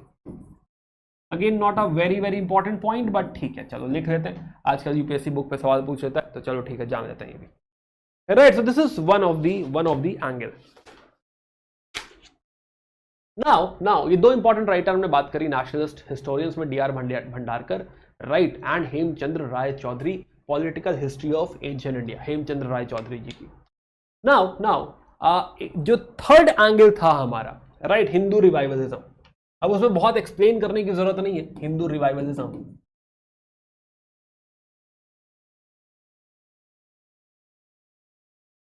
राइट, तो one of the author is RC Majumdar. हम एक ही ऑथर की बात कर रहे हैं हिंदू रिवाइवलिज्म में। जो थर्ड एंगल है विच इज अबाउट कि हाँ जो हिंदू धर्म है हमें वो प्योर हिंदू धर्म लेकर जाना है। जैसे कि जब मैं आपको पढ़ाऊंगा जो है दयानंद सरस्वती, तो दयानंद सरस्वती बात करते हैं बैक टू द वेदास की। राइट, है ना, कि हाँ जो वेदास है वो pure form of the religion है, वहां पे हमें वो चीज अचीव करनी है। तो दिस इज समथिंग सिमिलर कि रिवाइवलिज्म की बात कर रहे हैं, तो history and culture of the Indian people, ये उन्होंने मजूमदार जी ने यहाँ पे बात करी है। तो this whole idea is about revivalism, कि हिंदुज्म को, धर्म को किस तरीके से हम रिवाइव कर दें, वापस वहीं पहुंच जाएं। राइट, धर्म में वो प्योरिटी जो हमारी ब्राह्मणिकल टाइम में हुआ करती थी, वैदिक रिलीजन जो था, वो हमें अचीव करना है। तो उस तरह का थॉट प्रोसेस हमें यहाँ पे दिखाई देगा। राइट, नॉट वेरी इंपॉर्टेंट, बस जान लो नाम, राइट, और एक बुक जान लो, दैट्स इट। तो आरसी मजूमदार की एंशिएंट इंडिया। नाउ अगेन इस पूरे डिस्कशन में कहीं ना कहीं साउथ इंडियन हिस्ट्री मिस हो जाती है। Right, nobody is writing about South India. तो साउथ इंडिया के एक राइटर हैं नीलकांत शास्त्री, तो KA Nilakanta Sastri, better take a separate note, KA Nilakanta Sastri, Nilakanta Sastri. Right, Sastri. तो शास्त्री जी ने जो पहली किताब लिखी है which is a history of ancient India, a history of ancient India. This is more or less based on North India only. तो जो बाकी किताबें लिखी थी ये ऑलमोस्ट वैसी है। तो लोगों ने कहा उनसे कि अरे शास्त्री जी आपने जो किताब लिखी है इसमें साउथ इंडिया की कहानी बताओ ना हमें। राइट, साउथ इंडिया की कहानी तो इसमें नहीं है। तो उन्होंने कहा हाँ मिस हो गया, चलो दोबारा लिखते हैं। तो उन्होंने एक और किताब लिखी, अ हिस्ट्री ऑफ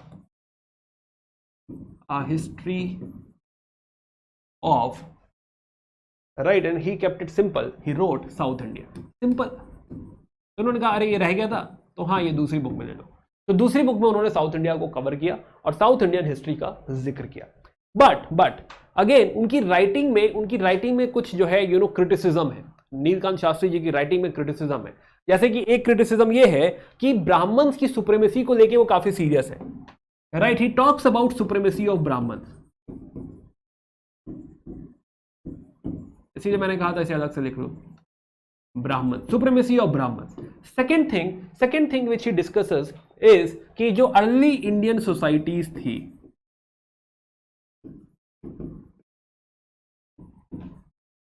राइट, उसमें बहुत हार्मनी थी, कोई लड़ाई झगड़ा नहीं करते थे। ये भी कुछ ज्यादा हो गया है ना। तो जो है ये दो बातें उन्होंने कही है जिसके लिए उनको थोड़ा सा क्रिटिसाइज किया जाता है। खैर, तो हमने बात करी नीलकांत शास्त्री जी की, कहानी और आगे बढ़ाते हैं। राइट, बात करते हैं तो Nilkanth Shastri, the history of south India. Now तो टिल 1960 हम लोग देखते हैं कि 1960 तक जो हमारे हिस्टोरियंस का नजरिया है ज्यादा क्या डोमिनेट कर रहा है, पॉलिटिकल साइड डोमिनेट कर रहा है। राइट, एक बार जल्दी से मैं आपको बता दूं कि हम लोगों ने क्या किया। राइट, हम लोगों ने बात करी कि भाई हम नेशनलिस्ट अप्रोच की तरफ बढ़ रहे हैं, वो कहीं ना कहीं काउंटर करेंगे कॉलोनियल व्यू को, वो काउंटर करेंगे कि भाई जो इंडियन सोसाइटी है वो कहीं ना कहीं रिफॉर्म मांग रही है, रिफॉर्म की जरूरत है। तो रिकंस्ट्रक्शन ऑफ एंशिएंट इंडिया एक जिम्मेदारी है, दूसरी जिम्मेदारी है सोशल रिफॉर्म, तीसरी जिम्मेदारी है सेल्फ गवर्नमेंट। तो इसीलिए राइटिंग में हमें तीन तरह से दिख रही है। एक दिख रहा है रैशनलिस्ट अप्रोच जो कि सोशल रिफॉर्म पे भी फोकस करेगी, दूसरी दिख रही है हमको पॉलिटिकल हिस्ट्री जो कि हमें ये बताएगी कि हम लायक है सेल्फ गवर्नमेंट के, ऐसा कोई डिस्पोटिक रूल की अपन लोगों को आदत नहीं है। राइट, सब गलत है ऐसा कहना। Right, third is Hindu revivalism, कि हाँ भाई हिंदू रिवाइवलिज्म, कि हाँ जो प्योर हिंदुज्म है, जो वैदिक रिलीजन था, उसकी तरफ हमें वापस जाना है। और फिर हमने तीनों थ्रेड्स को पढ़ा। हमने बात करी कि भाई रैशनलिस्ट अप्रोच को देखा हमने कि हाँ हमें राजेंद्र लाल मित्रा जी दिखे, महाराष्ट्र में कुछ राइटर्स हैं आरजी भंडारकर, वी के राजावाड़े और पांडुरंग वमन काने। राइट, सिमिलरली हमने देखा पॉलिटिकल हिस्ट्री में तो D R Bhandarkar, Hemchand Ray Chaudhuri, and उसके साथ साथ हमने बात करी जो है आरसी मजुमदार जी की। बट हाँ, तो साउथ इंडिया में नीलकंठ शास्त्री जी का हमने पॉलिटिकल हिस्ट्री में ही एक और डिस्कशन किया। तो यहां तक हम लोगों ने बात करी जिसमें नेशनलिस्ट अप्रोच ऑलमोस्ट हमने फिनिश कर दिया। नाउ तो ये जो 1960 तक जो हमें जो अप्रोच दिख रहा है, right, let us come to this point. तो 1960 तक जो हमें अप्रोच दिख रहा है यहां पे टिल 1960, पॉलिटिकल हिस्ट्री बहुत ज्यादा डोमिनेट कर रही है। राइट, पॉलिटिकल हिस्ट्री की पढ़ाई सबसे ज्यादा हो रही है, सारे हिस्टोरियंस क्या कर रहे हैं, पॉलिटिकल हिस्ट्री की पढ़ाई कर रहे हैं। राइट, सो नाउ अब इसमें इशू क्या है, इसमें भी कुछ इशू तो हम कह सकते हैं अगर हम क्रिटिसाइज करें तो till 1960 we are realising, right, कि mostly it is political history जो कि डोमिनेट करती है। सबसे ज्यादा यही पढ़ना चाहते हैं लोग कि वहां के राजा ने क्या किया, उस राजा ने क्या किया, तो सबसे ज्यादा इसी में लोगों को इंटरेस्ट आ रहा है, तो पॉलिटिकल हिस्ट्री।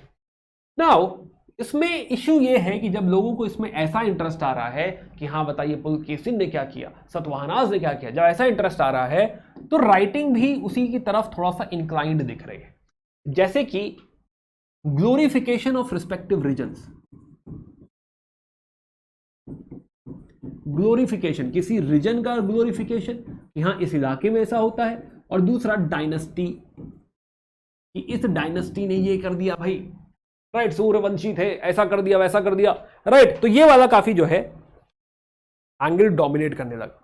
नो डाउट कि हाँ जो पॉलिटिकल हिस्ट्री है इसने हमारे अंदर जो भारतीयता की भावना है, राइट, जगाई है, inspired nationalism, no doubt about this. Right, तो कंट्रीब्यूशन की हम बात कर रहे हैं कि हाँ भाई ग्लोरिफिकेशन भी किया है, राइट, है ना, थोड़ा ज्यादा कर दिया कम कर दिया अलग बात है, ग्लोरिफिकेशन भी किया है, प्लस हमारे अंदर ये भारतीयता की भावना भी इस राइटिंग ने जगाई है। प्लस यहां पे जैसे हम लोग देखते हैं तो अब हमें दिखेगा कि इंपॉर्टेंस जो दी जाएगी इन राइटिंग में, तो इंडियन एलिमेंट्स पे राइटिंग में इंपॉर्टेंस दी जाएगी। सपोज अलेक्जेंडर की बात करेंगे तो ऐसा नहीं कहेंगे अलेक्जेंडर 1/3 वही था, ये कहेंगे पोरस के साथ क्या बात हो रही थी। राइट, चंद्रगुप्त मौर्य की बात करेंगे तो किस तरीके से चंद्रगुप्त मौर्य ने सेल्यूकस निकेटर को हराया था, और ग्रीक से जो है भारत को आजाद किया था। तो सेल्यूकस निकेटर कौन सा area, north western area, Punjab side, right, Kamboja, Gandhara, वो वाला एरिया। राइट, तो इन एलिमेंट्स में हम ज्यादा फोकस करने लगेंगे जो है because of these writings. Right, in writing से भी ये इंडियन एलिमेंट ज्यादा इंपॉर्टेंट होगा। अगर किसी फॉरेनर की भी बात हो रही है तो उसमें इंडियन जीत या फिर इंडियन ग्लोरिफिकेशन होगा। तो this is something, this is यह कॉमन फैब्रिक, नॉर्मल जो है understanding in this political history writing. Right, for example one more writer is there very famous is K P Jayaswal. Right, K P Jayaswal. अच्छा, एक और पॉइंट कि हम लोग एक और जैसे इसी के आगे कंटिन्यू करें थोड़ी सी बात, एक छोटा सा पॉइंट और ऐड कर लो कि इसमें we will also talk about कि हाउ ये जो बाहर से हमारे यहाँ लोग आए थे, राइट, फॉर एग्जाम्पल हमारे यहाँ पे आते हैं पोस्ट मॉडर्न एरा में आते हैं कुषाण, शाकास, राइट, तो इसी मुहिम में हम इनको भी क्रिटिसाइज कर देते हैं। राइट। जबकि यहां पर ये करना थोड़ा सा गलत है कि किस तरह हमने इनको हरा दिया समथिंग, ये करना थोड़ा गलत है बिकॉज ये बाहर से आए जरूर बट ये इंडियन कल्चर में एसिमिलेट हो गए। राइट, समझो इस बात को कि एंशिएंट इंडिया में जो फॉरेनर्स आ रहे हैं, कुशांस का राज्य होगा, शाकास का राज्य होगा, तो ये जो लोग आ रहे हैं ये इंडिया आएंगे और हमारे ही कल्चर में बह जाएंगे। राइट, ऐसा नहीं होगा कि हमारे यहां कुछ लूटपाट करेंगे, अपने देश वापस लेके जाएंगे, ऐसा कुछ भी नहीं हो रहा। राइट, तो उनको क्रिटिसाइज करना या उनको हरा दिया, उनके ऊपर इंडिजिनस एलिमेंट्स को जो है हमने किस तरह डोमिनेट करवाया, ये चीज थोड़ा सा ज्यादा हो गई, बट चलेगा, कोई बात नहीं। राइट, जो है one of the criticism is this as well. Right, plus one of the criticism is कि ग्लोरिफिकेशन भी शायद थोड़ा ज्यादा हो गया, कोई बात नहीं, बट फिर भी चलो बेटर है, कॉलोनियल व्यू से तो बेटर है। Now last writer is K P Jaiswal. तो केपी जायसवाल जो है लिखते हैं, इनकी 2 किताबें, 2 राइटिंग इंपॉर्टेंट है। लास्ट राइटर की हम बात कर रहे हैं केपी जायसवाल।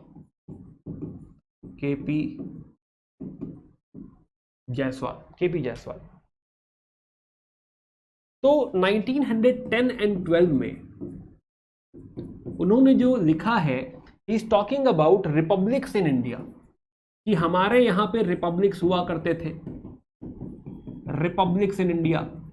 तो he is technically talking about self government.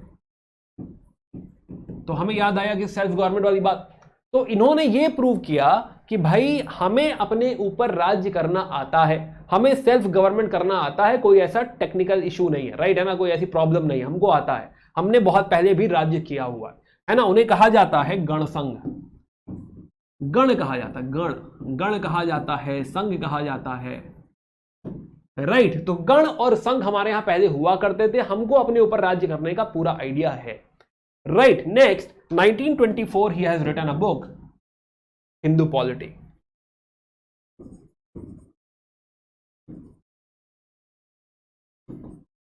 Hindu polity, right, जो कि बहुत ज्यादा you can say referred book है। Right, it became a classic, Hindu polity. तो republics in ancient Indian times की बात करते हैं, हिंदू पॉलिटी की बात करते हैं। राइट, नाउ ऐसा कहा जाता है कि he is trying to push modern ideas in ancient India, ऐसा भी क्रिटिसिज्म थोड़ा बहुत उनको किया जाता है, but again not at all very much relevant. Right, we understand कि हाँ भाई उन्होंने प्रोजेक्ट किया है कि हाँ किस तरीके से जो हमारा एंशिएंट इंडिया का जो पॉलिटी था, या जो एंशिएंट इंडिया का सिनेरियो था, वो ऐसा कुछ प्रॉब्लमेटिक नहीं था। जो ग्रॉस जनरलाइजेशन ये लोग करके गए हैं ना कि हमें डेस्पोटिक रूल एंड ऑल का आइडिया है, हमें आदत है, नहीं, ऐसा नहीं। राइट, हमें संघ जो है चलाना आता है, हमें जो है रिपब्लिक्स का आइडिया है, हमारे यहां रिपब्लिक डेमोक्रेसी हुआ करती थी। राइट, सुनाओ, ओके, सुनाओ जो है, या तो हम हिंदू पॉलिटी की बात करते हैं, उनकी book Hindu polity. So let's move to the third angle which is कि ग्रेजुअली हमारे स्वभाव में परिवर्तन आया, राइटिंग के स्वभाव में। हमने डिसाइड किया कि अब हम थोड़ा सा नॉन पॉलिटी की तरफ चलते हैं। बहुत पॉलिटी, एक्सट्रीम पॉलिटी की बातें कर ली भाई। राइट, जरूरी था तो कर ली। तो now there is move towards non political history. Now there will be writers, ऐसे राइटर्स जो काफी फेमस होंगे, काफी बड़े राइटर्स, जो कि पॉलिटिकल हिस्ट्री से हटकर नॉन पॉलिटिकल हिस्ट्री की बात करेंगे। राइट, नॉन पॉलिटिकल हिस्ट्री, आइए बात करते हैं। राइट, और ये बहुत बेहतरीन किताब है। अब इसमें सबसे बड़ा नाम आता है AL. Basham. Right, AL. Basham, let's take notes. तो हम बात कर रहे हैं नॉन पॉलिटिकल हिस्ट्री। बहुत पॉलिटिकल हिस्ट्री देख ली हम लोगों ने, बट जब होता ना कि आप बहुत खा पी लेते तो फिर मन करता है कि व्रत कर दे, तो कुछ वैसा ही कि नॉन पॉलिटिकल हिस्ट्री। और इसमें पहला बड़ा नाम आ रहा है AL. Basham. A L. Basham, right, AL. Basham, he is also a British historian, plus उनको संस्कृत का काफी ज्ञान है, हमारी इंडियन हिस्ट्री में उनको काफी रुचि है। राइट, सो नाउ इनका कुछ व्यू पॉइंट है, बहुत बेहतरीन पॉइंट बात कही है इन्होंने। इनका व्यू पॉइंट ये है कि कभी भी मॉडर्न व्यू से एंशिएंट इंडिया को या एंशिएंट टाइम्स को नहीं देखना चाहिए। राइट, है ना, बहुत खूबसूरत बात है ये कि आज के हिसाब से पास्ट को जज मत करो। राइट। आज तुम बहुत एक्सपीरियंस हो गए हो, बड़े हो गए हो, तो बचपन जज मत करो कि अरे बचपन में मैंने उससे लड़ाई कर ली, कितना गलत आदमी हूं मैं। नहीं, तब तुम छोटे थे, राइट, तुम्हारा एक्सपीरियंस कम था, राइट। या बचपन में मैंने ये पढ़ लिया होता तो कितना अच्छा हो जाता, राइट, है ना। ये जज करने का, ये सारे रिग्रेट करने का आज कोई फायदा नहीं है। तो आज की अपनी थॉट के हिसाब से, आज की अपनी फिलॉसफी के हिसाब से, मॉडर्न व्यू के हिसाब से पास को जाके जज करने लगना कि वो समय गलत हो रहा था, सही हो रहा था, राइट, पता नहीं। तो जो भी उस समय लोग थे अपने एक्सपीरियंस के हिसाब से बेस्ट कर रहे होंगे, राइट। जैसे आज हम अपने हिसाब से बेस्ट कर रहे हैं, अपना बेस्ट दे रहे हैं, तो वैसे उस समय जो लोग थे वो भी अपना बेस्ट दे रहे होंगे। उनकी भी लिमिटेशंस थी, इश्यूज थे, हाँ, तो वो जो है हैंडल कर रहे होंगे, राइट। बट आज हम जजमेंट पास करने लगे, ये उसने गलत कर दिया, नहीं, ये चीज सही नहीं। तो ए एल बाशम जी का कहना है कि भाई मॉडर्न व्यू के हिसाब से कभी एंशिएंट टाइम्स को जज नहीं करते, है ना, जबरदस्ती अपना ये व्यू पॉइंट मत लगाओ। सेकेंड पॉइंट ही सेज कि पास्ट अगर पढ़ना है, राइट, पास्ट पढ़ा जाता है, पास्ट से सीखा जाता है, तो पास पढ़ने का एक ही तरीका है। देखिए कितनी अच्छी बात कही इन्होंने कि हाँ, पास को पढ़ो क्यूरियोसिटी के साथ कि क्या ये हुआ था, अच्छा। पास को पढ़ो प्लेजर के साथ कि वाओ ये हुआ था, राइट। कि जब भी आप एंशिएंट इंडिया, मिडाइवल इंडिया, कोई भी हिस्ट्री पढ़ते हैं तो आप उसको पढ़िए क्यूरियोसिटी के साथ, आप उसको पढ़िए प्लेजर के साथ कि अच्छा ये जानने को मिला कि हाँ ऐसा हुआ करता था, राइट। हाँ, उसे कुछ सीखने को मिला, बहुत अच्छी बात। बट जजमेंट, मॉडर्न व्यू नहीं, ये सब जो है आपको उसमें पास नहीं करना है। एंड प्लस उनको बहुत ज्यादा इंटरेस्ट है मटीरियलिस्ट फिलॉसफी में, कि इंडिया में भी मटीरियलिस्ट फिलॉसफी हुई है, materialist philosophy of heterodox sect. अब जैसे इसमें फेमस, वैसे तो बुद्धिज्म जैनिज्म भी इसी में आएगा, राइट, हेट्रोडॉक्स सेक्ट, बट इसमें एक फेमस जो है फिलॉसफी है लोकायता, चरवाक की फिलॉसफी है लोकायता कहता है, या चरवाक की फिलॉसफी कहती है कि जो है जीवन है, जो अभी है, जिसे मैं छू सकता हूं, इसी पे भरोसा करो, है ना। जो मैं देख सकता हूं, जो मैं छू सकता हूं, जो मैं विश्वास जो है महसूस कर सकता हूं, मैं खाली उसी पे भरोसा करूंगा।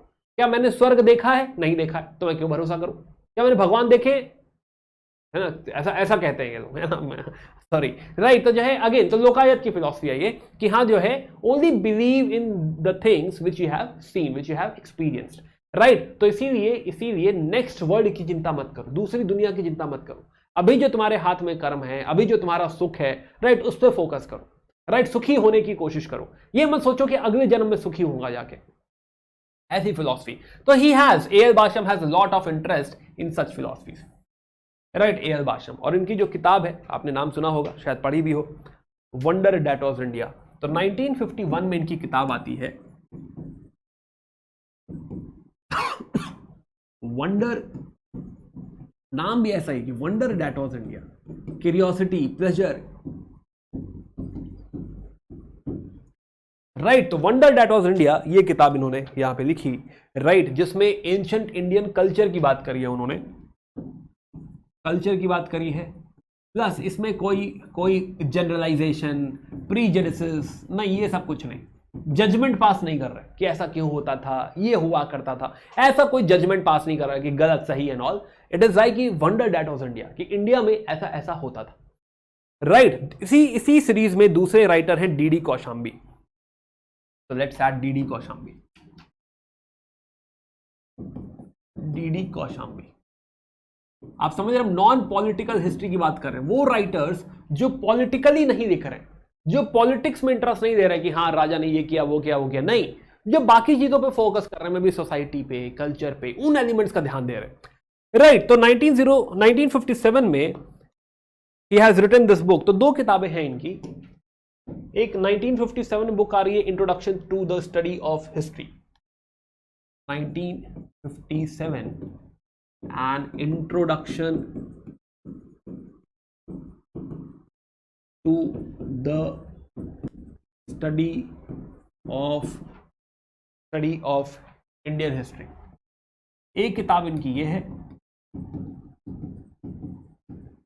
राइट। और दूसरी बुक इन्होंने लिखी है 1965 में,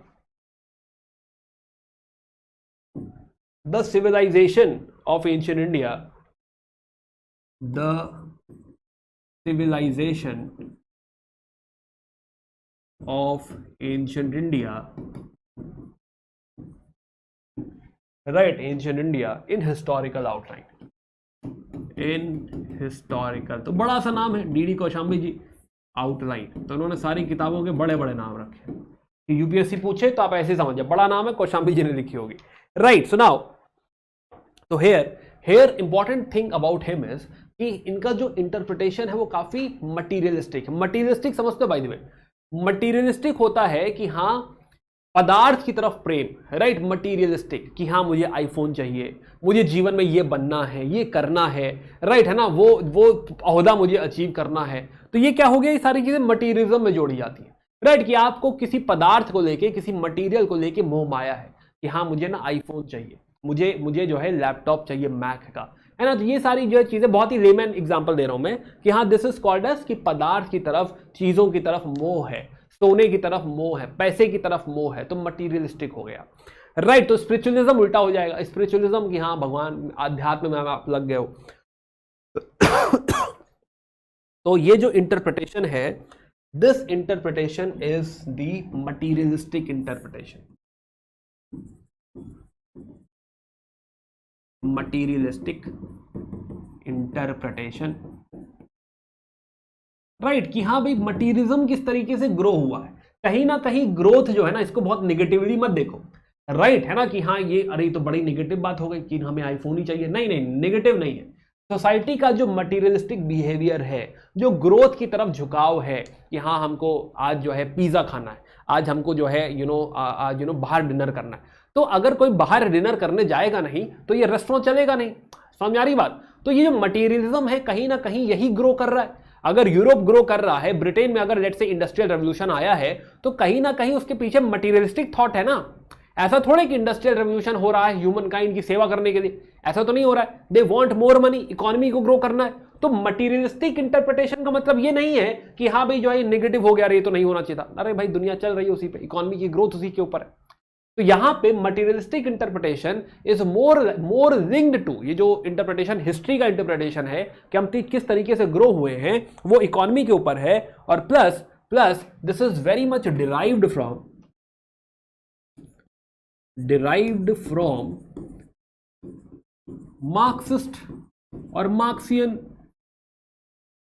इंटरप्रिटेशन, राइट, जो मार्क्सियन थॉट है उसके बेसिस पे जो है इसको डिराइव किया गया है, राइट। तो इनकी जो थॉट प्रोसेस है this is basically based on Karl Marx, और ये कहीं ना कहीं कहते हैं कि जो भी हमारी इंडियन इकोनॉमी है, सोसाइटी है, कल्चर है, राइट, जो भी इकोनॉमी का डेवलपमेंट है वो किस तरीके से इकोनॉमी के प्रोसेसेस के ऊपर बेस्ड है, राइट, है ना, कि भाई जो भी प्रोडक्शन हो रहा है, जो भी पूरी ग्रोथ है, और वो ग्रोथ कैसी भी हो, चाहे वो सोसाइटी की ग्रोथ हो, चाहे कल्चर की ग्रोथ हो, चाहे कोई भी ग्रोथ हो, राइट, ये पूरी तरह से बेस्ड है प्रोडक्शन पे। जैसे जैसे इकोनॉमी ज्यादा प्रोड्यूस करने लगेगी, चाहे वो एग्रीकल्चर हो, चाहे वो ट्रेड हो, जैसे जैसे हम लोग ज्यादा प्रोड्यूस करने लगेंगे चीजें बदलने लगेंगी। तो इस एलिमेंट को ऑब्जर्व किया है उन्होंने, राइट। तो दिस इज डीडी कौशाम्बी। तो नाउ तो डीडी कौशाम्बी की हम बात कर रहे थे, उनकी राइटिंग की बात कर रहे थे, इंडियन हिस्ट्री में उन्होंने बुक लिखी है वाली, right. So we are talking about how he is basically connected to the materialistic view, production पे किस तरह से बेस्ड है, ये हम लोग डिस्कशन कर रहे थे। नाउ लास्टली हमें दिखता है कि जो है आगे जाके अभी जो मेथड है, राइट, 80s के बाद अगर हम देखें, राइट, तो 1980s के बाद हमें दिखेगा कि अभी का मेथड काफी साइंटिफिक सा मेथड है, राइट। अभी जो हिस्टोरियन लिखता है, तो अभी का हिस्टोरियन, इनफैक्ट आज का हिस्टोरियन भी जब वो लिखता है तो वो बहुत सारी चीजों को रेफर करता है, राइट, कि हाँ आर्कियोलॉजी में हमको क्या मिला है, तो जो है आर्कियोलॉजिकल सोर्सेस क्या है। आज जो हिस्ट्री लिखी जा रही है बहुत सारी चीजों पर डिपेंड कर रही है, राइट। करंट टुडेज हिस्ट्री या history writing, contemporary history writing,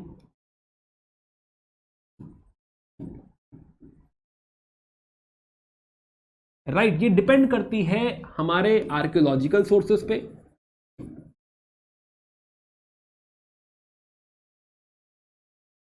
plus anthropological sources पे, राइट। ये नहीं कि किसी ब्लाइंड पे पर्सपेक्टिव दे दिया हमने कि हाँ ऐसा हुआ होगा, जो इंक्लूड करता है जो है लिटरेरी सोर्सेस ने क्या कहा है, अदर ऑथर्स के व्यूज क्या हैं, राइट, क्वाइंस वगैरह क्या मिला है हमको वहां पे, राइट, इंस्क्रिप्शंस मिले हैं तो क्या मिले, तो बहुत सारी चीजों को व्यू में रखते हुए प्लस उनको आपस में एक दूसरे से वेरीफाई करते हुए तब आज के हिस्टोरियंस हिस्ट्री लिखते हैं। Right, it is not based on one source कि हाँ ये हमने पढ़ा और उसमें इतिहास लिखने लग गए। तो आज की हिस्ट्री काफी डिफर करती है, काफी वेरी करती है जो करंट हिस्ट्री है उसके जो प्रोसेसेस हैं, एंड दिस डेफिनेटली शोज हाँ now in this process there is rationalism,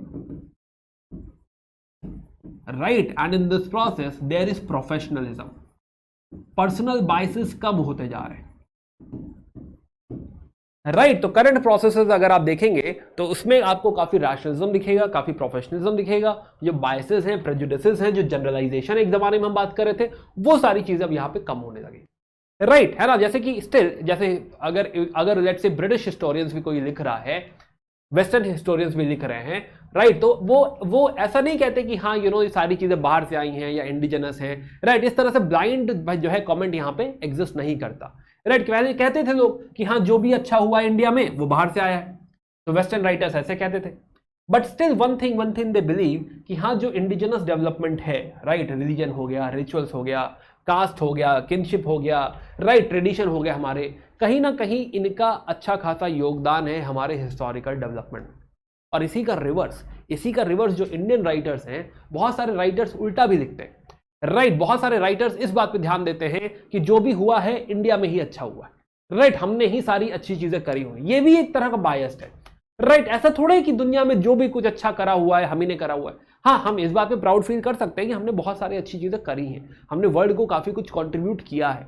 but ये ब्लाइंडली कहना कि हाँ हम ही अच्छा कर रहे थे, बाकी सब लोग कुछ अच्छा नहीं कर रहे थे, दिस इज लाइक थोड़ा सा ग्रॉस जो है जनरलाइजेशन है या जो ग्रॉस असम्पशन है, right. So they will be a lot of Indian writers will be talking about this as well. तो आर एस शर्मा कहते हैं कि हाँ ये काफी अनफॉर्चुनेट है कि हम ऐसी बातें भी करने लग गए, बहुत सारे हिस्टोरियंस ऐसी बातें भी करने लगे कि रिलीजन का रोल मैग्नीफाई करने लगेंगे, जो हो रहा है वो इंडिया में ही हो रहा है, जो हो रहा है धर्म की वजह से ही हो रहा है, ऐसी बातें मैग्नीफाई होने लगेंगी। और इसी के तहत हमारा चौथा व्यू आता है which is very similar to what we are discussing, is communal approach, right. Recent history में हम काफी हद तक रिसेंट व्यू में हम काफी हद तक ऐसी राइटिंग भी देख रहे हैं which is communal approach, right, है ना। आर एस शर्मा बुक में और भी बातें लिखी है, मैंने काफी टोन डाउन कर दिया है क्योंकि यूट्यूब वीडियो बना रहा हूं, राइट, है ना, तो ये यूट्यूब पर जाएगा तो दैट इज द रीजन थोड़ा सा टोन डाउन कर दिया। बट स्टिल अगर आप आर एस शर्मा पढ़ रहे हैं, राइट, तो यू विल रियलाइज कि हाँ उन्होंने और खुल के जो है इस पे बात रखी है, राइट। तो खैर तो द पॉइंट इज कि कम्युनल अप्रोच में प्रॉब्लम ये है कि नाउ कहीं ना कहीं कम्युनल के साथ साथ क्या, पहली बात मतलब क्या है कम्युनल का, कम्युनल राइट नाउ अभी जो हिस्ट्री लिखी जा रही है, इतिहास दिखाया जा रहा है, it is somewhere based upon some religion, कि जो भी हुआ था इसी धर्म में हुआ था, इसी धर्म के हिसाब से ही हुआ था, राइट, है ना। तो ये जो धर्म बेस्ड हिस्ट्री है ना, कि हाँ सिंगल फोकस होके कि हाँ जो है इसी धर्म में ही सब कुछ सही हो रहा था, राइट, ये जो व्यू है this is communal view, right, कि एक कम्युनिटी है ना, एक कम्युनिटी ये कहना चाह रही है कि हाँ हम ही ने सब कुछ किया हुआ है, राइट। तो communal view is you can say थोड़ा सा myopic when it comes to religion, थोड़ा सा पारदर्शिता हो जाते हैं लोग, राइट, हम दूरदर्शिता खत्म हो जाती है। तो कम्युनल व्यू जो है दे जो है they try to justify history, right. और मे बी अगर करंट उसमें देखो तो बहुत सारे व्हाट्सएप यूनिवर्सिटी खुल गई ऐसी चीज को जस्टिफाई करने में कि हाँ सारी चीजें जो है यहीं पे हो रखी हैं, etcetera etcetera, right. So I will not go in detail in this one, not required as such, right, but yes okay. So 1980 से हम देख रहे हैं कि हाँ ये थोड़ा सा व्यू चेंज हो रहा है, 1980 से इस तरह का भी एक राइटिंग चल रही है जो कि जस्टिफाई करती है, राइट, है ना। बट देयर आर राइटर्स जो हमारे कंट्रीब्यूशन को भी बताते हैं कि हाँ भाई हमारा कंट्रीब्यूशन टू द वर्ल्ड क्या है। बट द पॉइंट इज कि as a historian we have to be cautious, right. जो हिस्टोरियन है, जो राइटर्स हैं और इनफैक्ट जो रीडर्स भी हैं, they should also be cautious about किस सोर्स को आप रेफर कर रहे हैं, उसको कितनी तवज्जो देनी चाहिए, राइट। क्या वो एंगल जो है, हो सकता है वो कुछ आप समझ रहे हो हिस्ट्री पढ़ रहे हैं ऐसा ही हुआ था, बट हो सकता है कि उसके पीछे एक पर्सपेक्टिव हो सकता है उसके पास एक एजेंडा हो। अगर आप कॉलोनियल किताब उठा के पढ़ेंगे आपको लगेगा अच्छा तो सही ही था, ऐसा ही करना चाहिए था, राइट। आप नेशनलिस्ट व्यू पढ़ेंगे तो आपको लगेगा नहीं पूरी तरह गलत है, बट पॉलिटिकल हिस्ट्री पढ़ेंगे तो आपको रियलाइज होगा वाओ क्या क्या पॉलिटी थी, राइट। बट जो नॉन पॉलिटिकल व्यू है, जो न्यूट्रल व्यू है, राइट, अगर आपको कोई व्यू दे भी रहा है तो उससे थोड़ा सा हट के सेंटर में आपको समझना पड़ेगा कि हाँ हिस्ट्री क्या रही होगी। And then the last is colonial view, sorry communal view, जिसकी हम बात कर रहे हैं। तो जो है अभी काफी सारे इररेशनल राइटिंग्स भी आ रही हैं, उसमें कहा जा रहा है कि जो मिथ है, राइट, मिथ और लेजेंड्स को भी हिस्ट्री के साथ जोड़ा जा रहा है। जो माइथोलॉजी है और जो हिस्ट्री है, माइथोलॉजी जिसका एविडेंस भी नहीं है उसको भी हिस्ट्री के साथ जोड़ा जा रहा है। ऐसी बहुत सारी कहानियां आपको दिखाई देती हैं, right. They will be like कि हाँ ब्राह्मणिकल सोसाइटी में जो इश्यूज हैं, कास्ट सिस्टम एटसेट्रा, डिस्क्रिमिनेशन, उसको वो अंडर प्ले कर देंगे, नहीं ये सब तो कुछ नहीं, right. But other things they will glorify, right. तो सोशल इनइक्वालिटी एंड ऑल जो है सोसाइटी में उसको इग्नोर कर देंगे, बट बाकी चीजें जो हैं उसको ग्लोरीफाई करने लगेंगे, माइथोलॉजी को हिस्ट्री से कनेक्ट करने लगेंगे। ये सब थोड़े से इश्यूज होने लग गए हैं, राइट। सो खैर तो जो है जैसे कि एक बात उन्होंने कही है RS. Sharma, I am quoting RS. Sharma only, right, कि पीजीडब्ल्यू पेंटेड ग्रेवेयर पॉटरी जुड़ी हुई है आर्यन से। आर्यंस जो थे तो उस समय पॉटरी कैसी चल रही थी, वो ऐसी पॉटरी चल रही थी, पेंटेड ग्रेवेयर, इस तरह की पॉटरी चल रही थी। तो लोगों ने कहा कि अच्छा इंडिया के बाहर कहाँ कहीं पेंटेड ग्रेवेयर मिल रहा है, हमने कहा नहीं मिला। तो कहा गया कि अच्छा तो आर्यंस इंडिया गए थे, आर्यंस टेक्निकली इंडिजिनस हो गए, इससे ये प्रूव हो गया, ऐसा कहने की कोशिश करी जा रही है। तो आर.एस. शर्मा वही कह रहे हैं कि हाँ क्रिटिसाइज कर रहे हैं इस बात को कि हाँ इस तरह की बातें हो रही हैं and we should always be cautious about this, right. तो अगेन जो है यूपीएससी पॉइंट ऑफ व्यू से आप इसे इग्नोर भी कर सकते हैं, इट इज परफेक्टली फाइन। तो नाउ खाली इस पार्ट को जो हमने डिस्कस किया, हालांकि यूपीएससी सवाल पूछ चुका है कम्युनलिज्म में, राइट, कम्युनलिज्म के ऊपर सवाल पूछ चुका है। और when you are writing about communalism you have to be very cautious while picking your words, right. मैं तो चलो फिर भी कह रहा हूँ कि हाँ मैं यूट्यूब पे हूँ, प्लस मुझे कोई जो है चेक नहीं कर रहा है, मुझे कोई इस पर स्कोर नहीं देगा, राइट। तो इट इज़ फाइन, है ना, कि मैं थोड़ा ब्लंट हो सकता हूँ, थोड़ी बातें कह सकता हूँ, बट जब कॉपी पे लिखोगे you have to be politically correct. तो खैर हमने चारों व्यूज हमने बात कर लिए, राइट। और जो सवाल जो पूछा था मैंने कि कॉलोनियल व्यू को किस तरह से निगेट किया है नेशनलिस्ट अप्रोच में, आपको कमेंट सेक्शन में बताना है, राइट। सो मिलते हैं इन द नेक्स्ट वीडियो, बात करेंगे चैप्टर 3 की। Please do like this video and subscribe to this channel and comment section में मुझे बताओ कि हाँ क्या समझ में आ रहा है, क्या समझ में नहीं आ रहा है, क्या आपने नोट्स बनाए या फिर आप ये पीडीएफ ही फॉलो करोगे, जो करना है करो, बट बता दो क्या करने वाले हो, so that I know accordingly. अगर आप पीडीएफ ही फॉलो करने वाले हो तो आई बी मोर कॉशियस, थोड़ा हैंड राइटिंग और ध्यान रखूंगा। अगर आप नोट्स बना रहे हो, वेल हैंड राइटिंग का नहीं भी ध्यान रखता हूं मैं, बट स्टिल, राइट। तो do let me know in the comment section कि हाँ आप कैसे इस चैप्टर को अप्रोच कर रहे हो। But yeah see you again in the next video, bye, take care and keep learning.